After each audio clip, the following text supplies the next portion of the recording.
વિદ્યાર્થી મિત્રો, જ્ઞાનમંજરી મોડર્ન સ્કૂલની યુટ્યુબ ચેનલમાં આપ સૌનું સ્વાગત છે।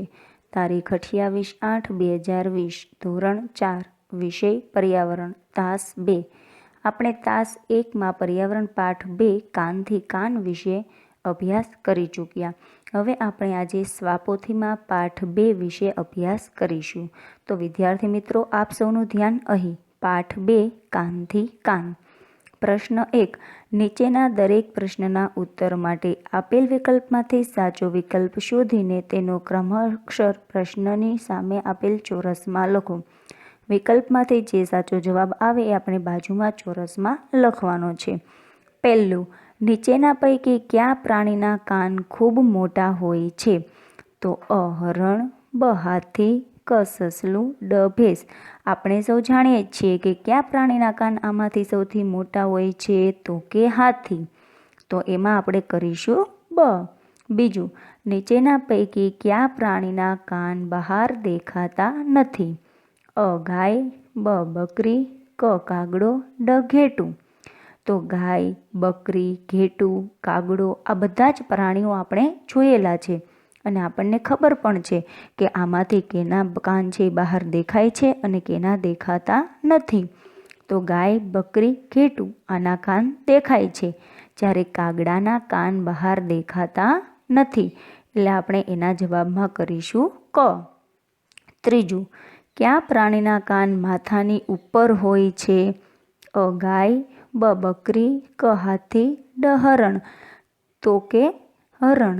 ગાય, બકરી, ભેંસ, હાથી આ બધાના કાન છે ને માથાની બંને બાજુએ હોય, જ્યારે હરણના કાન છે માથાની ઉપર હોય છે, એટલે એના જવાબમાં આપણે કરીશું ડ।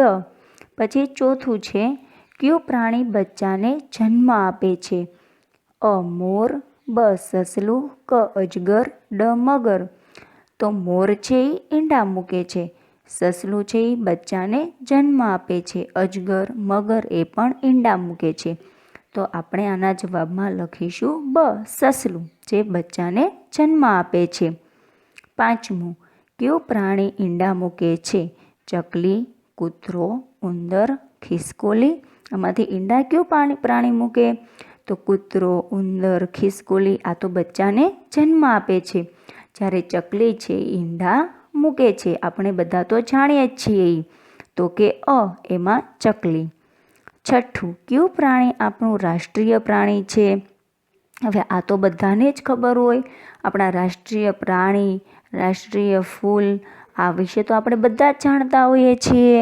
તો અ સિંહ, બ ચિત્તો, ક વાઘ અને ડ હાથી। આમાંથી રાષ્ટ્રીય પ્રાણી કયું છે? તમને લોકોને તો ખબર જ છે, કયો તો તમે લોકો?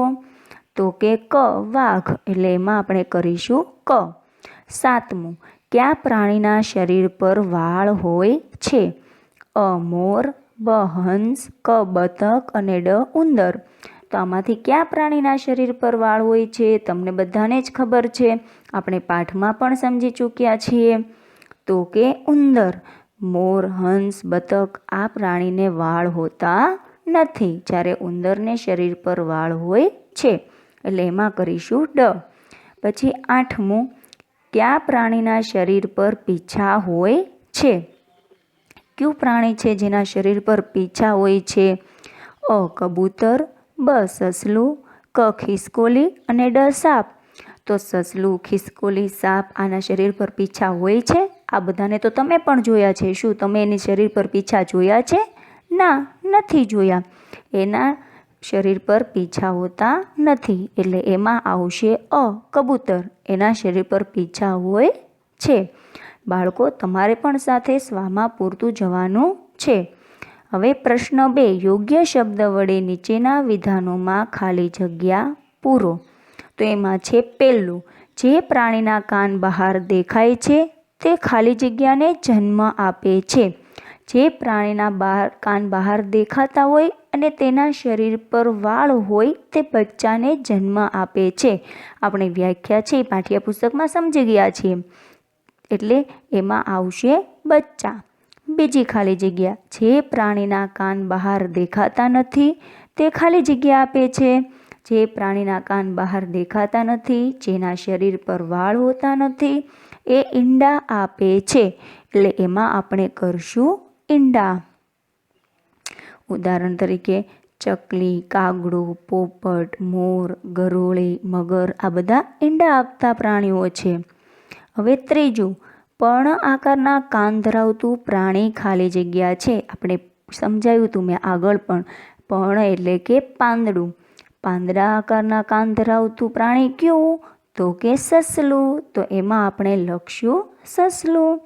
હવે ખાલી જગ્યા આપણું રાષ્ટ્રીય પક્ષી છે. હમણાં આપણે જેમ રાષ્ટ્રીય પ્રાણી આવ્યું હતું વાઘ, એમ હવે આવ્યું રાષ્ટ્રીય પક્ષી. તો આ તો તમને બધાને જ આવડતું હોય, આનાથી તો તમે બધા પરિચિત હો.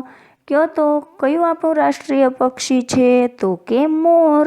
તો એમાં લખીશું મોર. ખાલી જગ્યા વડે આપણે સાંભળી શકીએ છીએ. આપણે સૌ શેના વડે સાંભળી શકીએ? એ તો આપણને બધાને જ ખબર છે. આપણે પણ એનો ઉપયોગ થાય સાંભળવા માટે. તો કે કાન. કાન વડે આપણે બધા સાંભળી શકીએ છીએ. એટલે એમાં લખશું કાન. છઠ્ઠું, કાન બહાર દેખાતા હોય તેવા પ્રાણીના શરીર પર ખાલી જગ્યા જોવા મળે છે. હમણાં જ મેં ઉપર ખાલી જગ્યામાં કીધું હતું કે જેના કાન બહાર દેખાતા હોય, જેના શરીર પર વાળ હોય, તે બચ્ચાને જન્મ આપે છે. તો કાન બહાર દેખાતા હોય એ પ્રાણીના શરીર પર શું હોય? તો કે વાળ. તો એમાં આપણે લખીશું વાળ. જીરાફ, હરણ અને બકરીમાંથી ખાલી જગ્યાના કાન માથાની બંને બાજુ હોય છે. તો જીરાફ, હરણ આ બધાના કાન તો છે ને માથાની ઉપર હોય છે. જ્યારે બકરી, ગાય, ભેંસ આના કાન છે એ માથાની બંને બાજુ હોય છે.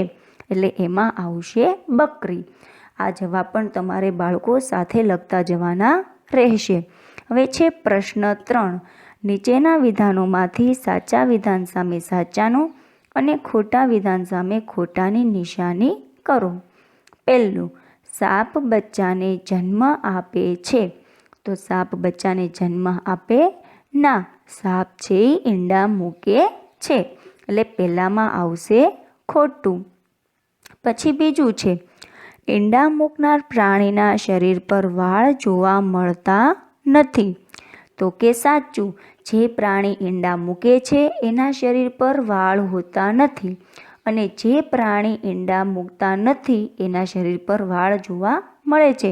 એટલે કે ઈંડા મૂકે છે એના શરીર પર વાળ નથી હોતા, અને જે બચ્ચાને જન્મ આપે છે એના શરીર પર વાળ હોય છે.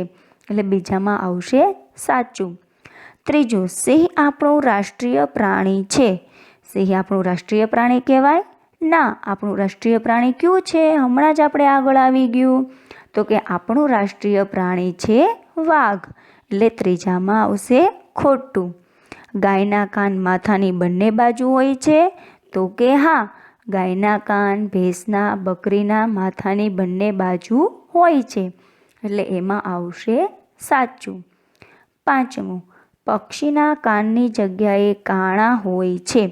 આપણે પાઠમાં ભણી ચૂક્યા છીએ, સમજ્યા હતા કે પક્ષીઓને કાનની જગ્યાએ શું હોય છે? નાના છિદ્ર. છિદ્ર એટલે કે કાણા, જે પક્ષીઓ માટે સાંભળવાનું કામ કરે છે.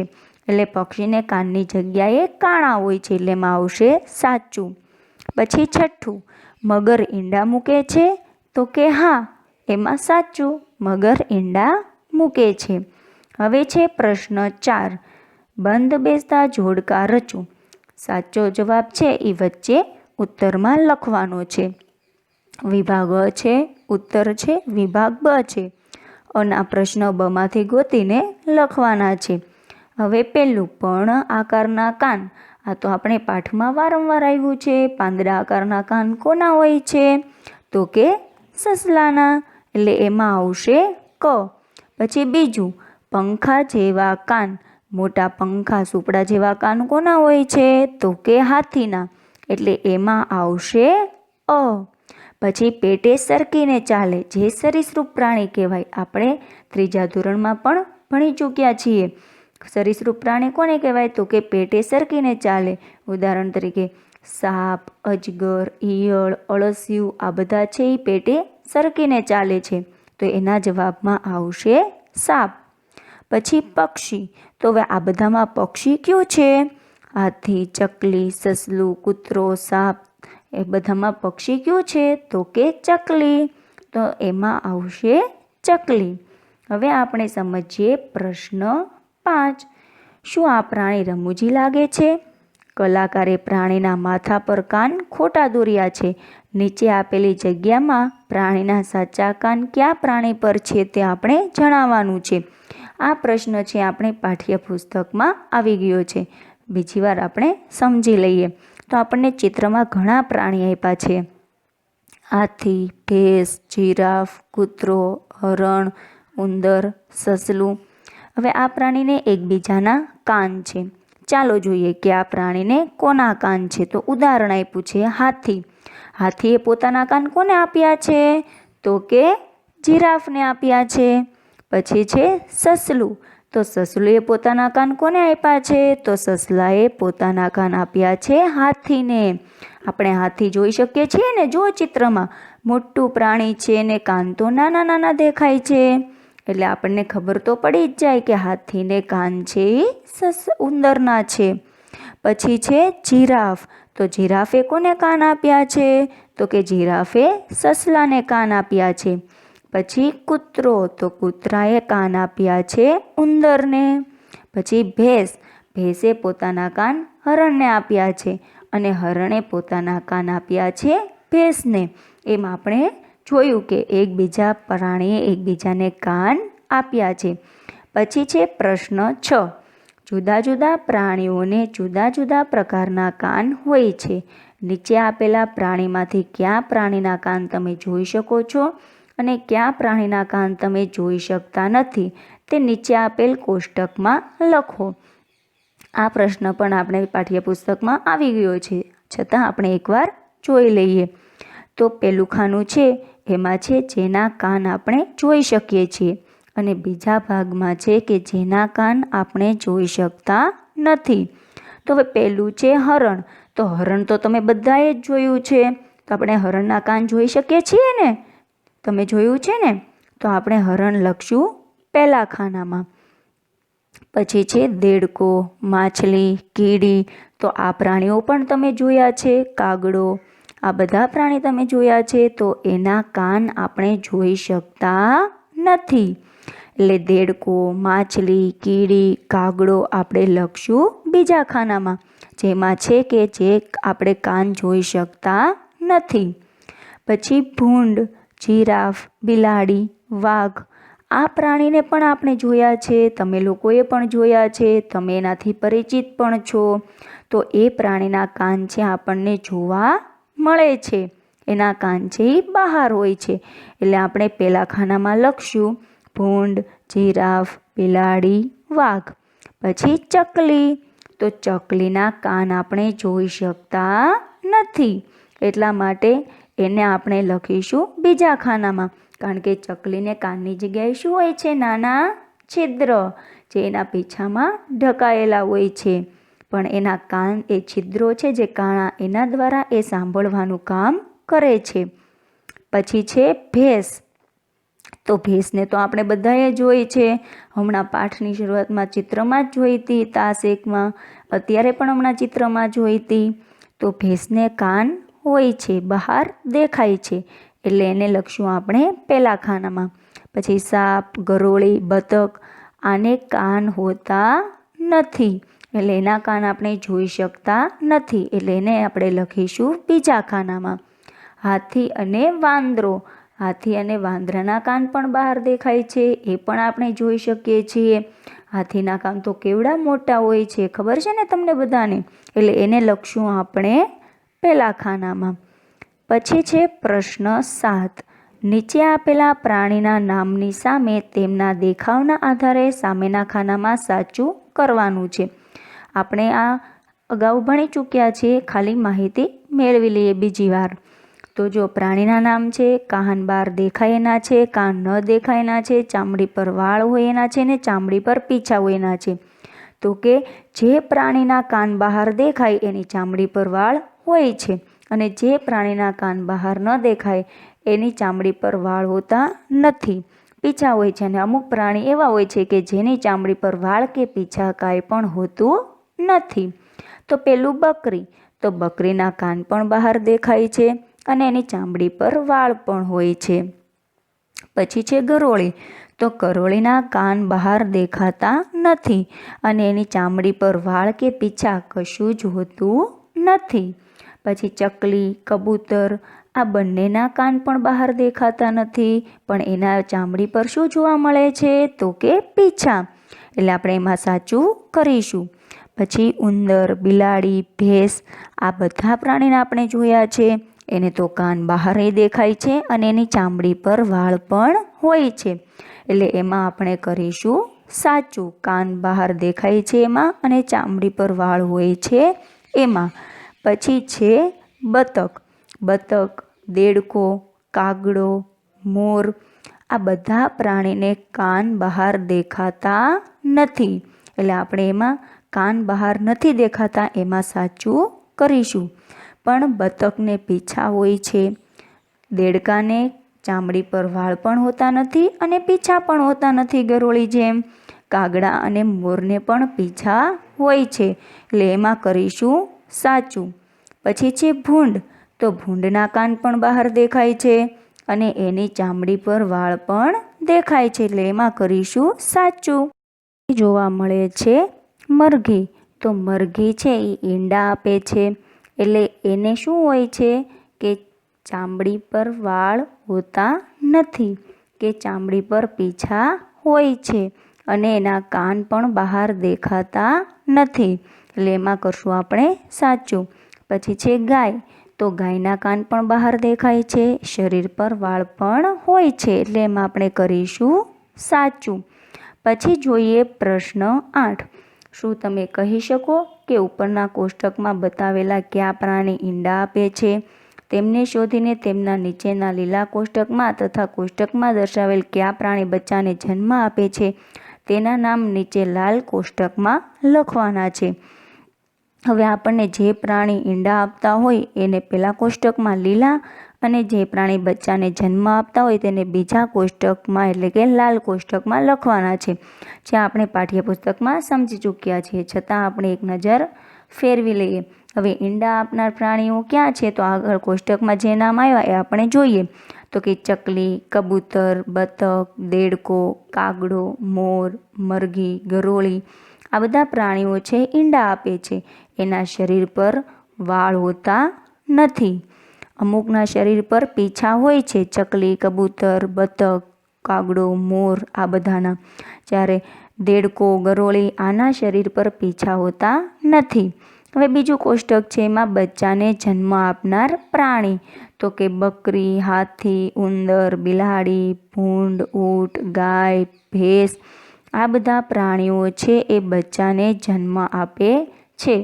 એના શરીર પર વાળ જોવા મળે છે. હવે આપણે પ્રશ્ન 9 છે તફાવત આપો. હવે આપણે એમાં તફાવત આપવાનો છે.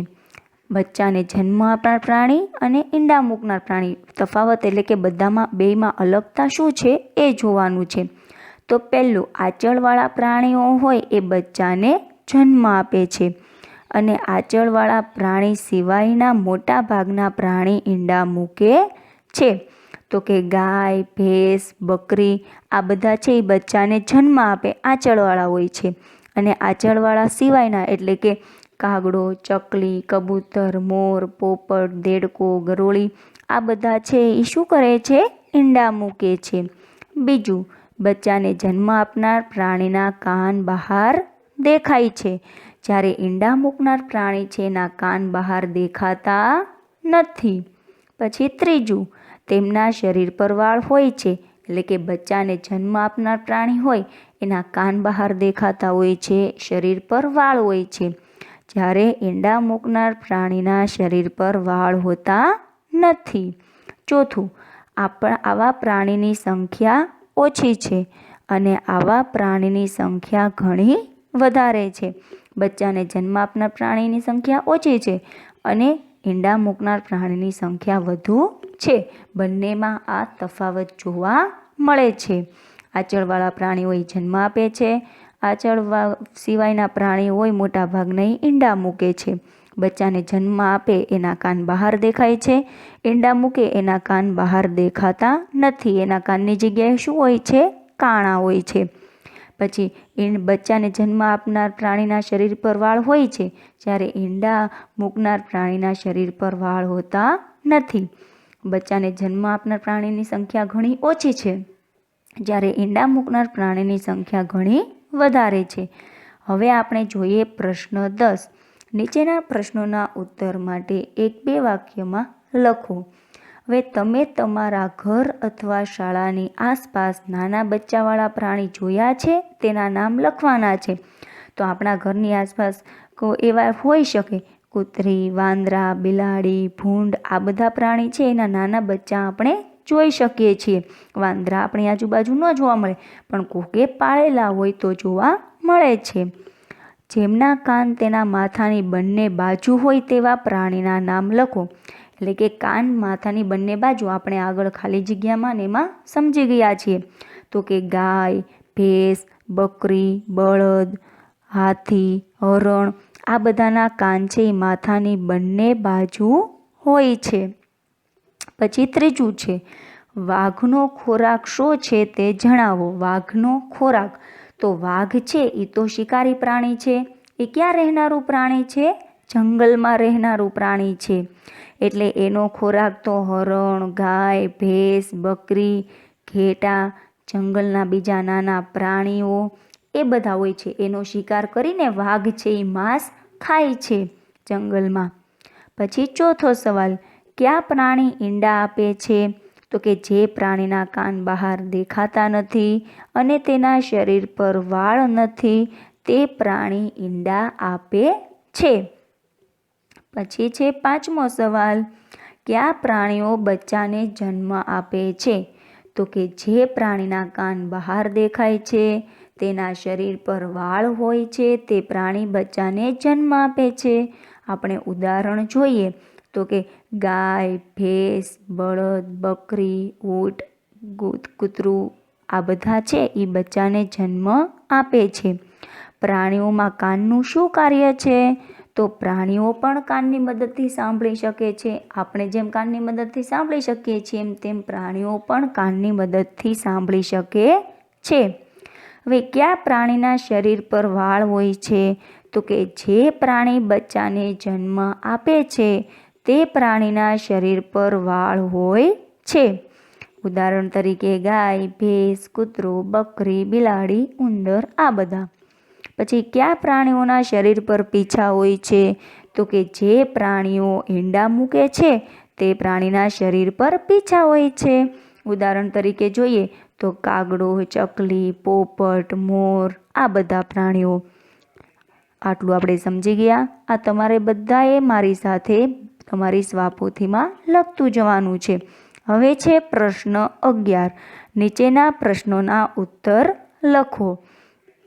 પહેલું, શું તમે વિચારો છો કે જેના કાન આપણે જોઈ શકતા નથી તેમને ખરેખર કાન નથી હોતા? આપણે અગાઉ મેં તમને કીધું હતું કે આપણે અમુક પ્રાણી એવા છે કે જેના કાન જોઈ શકતા નથી તો ખરેખર તેને કાન નથી હોતા. તો કે આ બધા જ પ્રાણીઓને કાન બહારથી જોઈ શકાતા નથી, પરંતુ તેમને કાન હોય છે.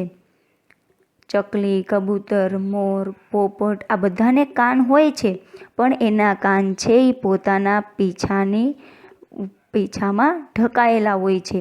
એટલા માટે આપણે એના કાનને જોઈ શકતા નથી. એના કાન છે એ મીંડા આકારના હોય છે. બીજો સવાલ, તમે ક્યારેય કોઈ પ્રાણી પાળ્યું છે? તમે ક્યાં ક્યાં પાલતુ પ્રાણી વિશે જાણો છો? આપણે પાઠ્યપુસ્તકમાં આનો અભ્યાસ કરી ચૂક્યા છીએ, પણ ફરીથી સમજીએ છીએ. તો કે હા, ઘણીવાર ઘણાને પાલતુ પ્રાણી પાળવાનો શોખ હોય તેણે પાળ્યા હોય છે. મારા દાદાએ પણ કૂતરો પાળેલો છે. હું ગાય, ભેંસ, બકરી, બળદ, કૂતરો વગેરે પાલતુ પ્રાણી વિશે જાણું છું. આપણે આ બધા આપણી આજુબાજુના પાલતુ પ્રાણી વિશે જાણીએ છીએ અને એ આપણને અનેક રીતે ઉપયોગી પણ છે. પછી ત્રીજો સવાલ છે, તમે ક્યારેય કોઈ પ્રાણીને વાળ વગરનું જોયું છે? અનુમાન કરો કે પ્રાણીની ચામડી પર વાળ ન હોય તો કેવું લાગે? કોઈ ભાત કે રંગ ન હોય તો. હા, કેટલાક પ્રાણીઓ છે જેને આપણે ચામડી પર વાળ નથી જોયા. માછલી, દેડકો, ગરોળી આ બધા પ્રાણી એવા છે કે જેના શરીર પર વાળ જોવા મળતા નથી. તો આ પ્રાણીઓ કાંઈ સારા ના લાગે. એના શરીર પર એક પણ પ્રકારની રંગ કે ભાત એટલે કે ડિઝાઇન જોવા ન મળે તો સારા લાગતા નથી. પછી ચોથો સવાલ છે, મોર પક્ષી હવે ઘણા વિસ્તારમાં ઘર આંગણે જોવા મળતું નથી. આવું શા માટે થયું? ચર્ચા કરો.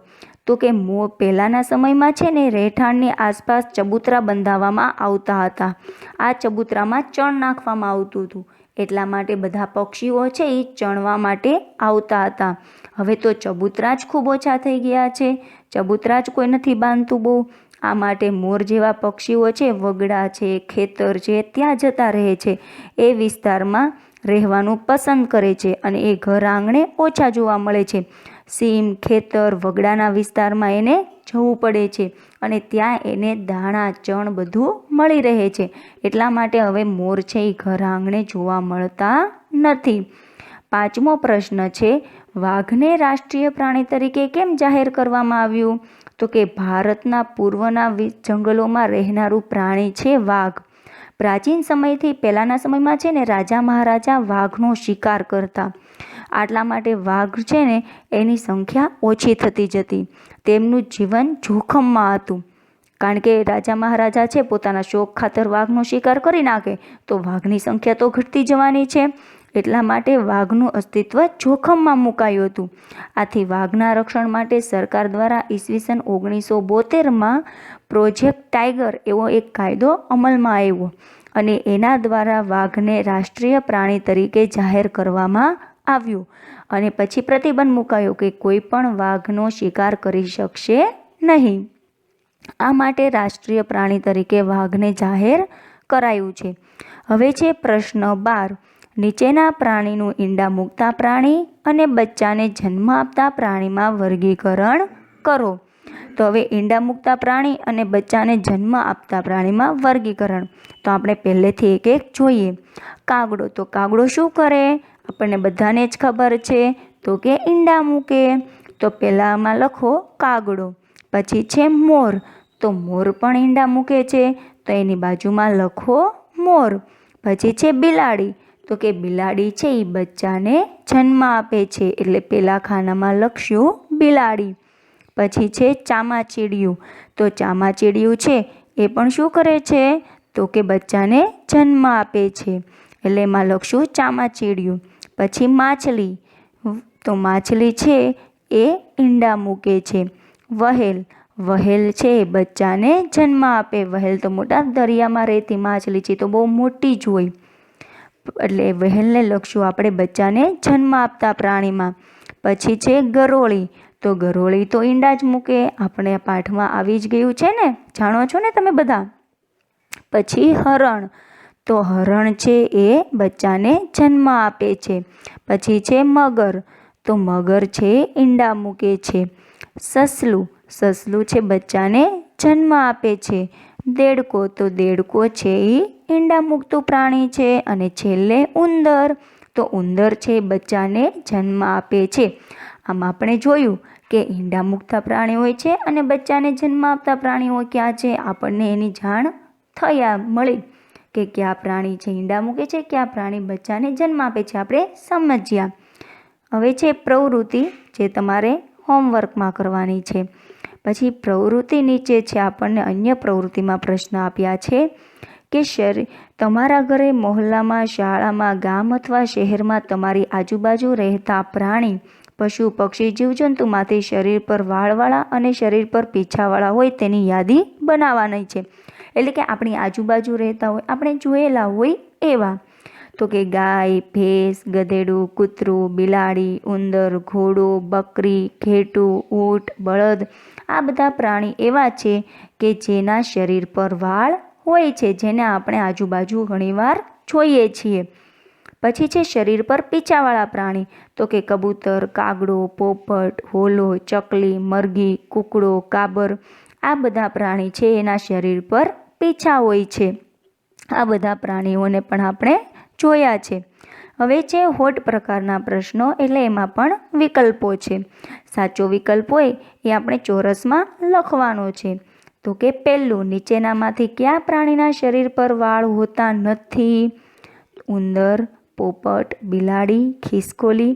તો કે ઉંદર, બિલાડી, ખિસકોલી એના શરીર પર તો વાળ હોય છે, પરંતુ પોપટ છે એ ઈંડા મૂકતું પ્રાણી છે, એટલે એના શરીર પર વાળ હોતા નથી, એટલે એમાં આપણે કરશું બ. પછી બીજું, કોને રાષ્ટ્રીય પક્ષી તરીકે જાહેર કરવામાં આવ્યું? તો આ તો તમને બધાને જ ખબર છે, આગળ પણ આવી ગયું છે આપણું રાષ્ટ્રીય પક્ષી, તો કે મોર, એટલે એમાં આપણે કરશું ક. નીચેનામાંથી કયા પ્રાણીને કાનની જગ્યાએ કાણા હોય છે? તો ચામાચીડિયું, સસલું, ઉંદર. આ પ્રાણીઓના કાન તો આપણે જોઈ શકીએ છીએ, પણ ગરોળીના કાન આપણે જોઈ શકતા નથી, એટલે એના જવાબમાં આવશે બ. તો એમાં આપણે કરીશું બ. વિદ્યાર્થી મિત્રો, અહીં આપણો તાસ 2 પૂર્ણ થાય છે. આશા રાખું છું કે આ તાસ દ્વારા તમને બધાને ઘણું જ ભણવા શીખવા મળ્યું હશે. તમે આમાંથી ઘણું શીખ્યા હશો. આ સાથે આભાર.